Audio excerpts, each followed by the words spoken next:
क्या हाल है भाईजान, ठीक ठाक? मैं ठीक ठाक हूँ। मुझे ये बताए यहाँ पर क्या करने आए हुए हैं आप? हम राणा सनाउल्लाह का बैंड बजाने के लिए, बैंड बजाएगा राणा सनाउल्लाह। तुम्हें अब छोड़ेगा नहीं, खुदा का कसम है।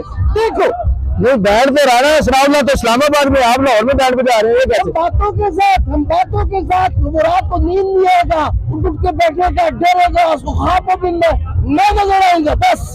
राणा सनाउल्लाह के अलावा आपका क्या ख्याल है? इमरान खान ने जो जेल भरो तहरीक का ऐलान किया, जेल में जा रहे हैं या नहीं? अभी मैं अपना नाम लिखवा के आया हूँ।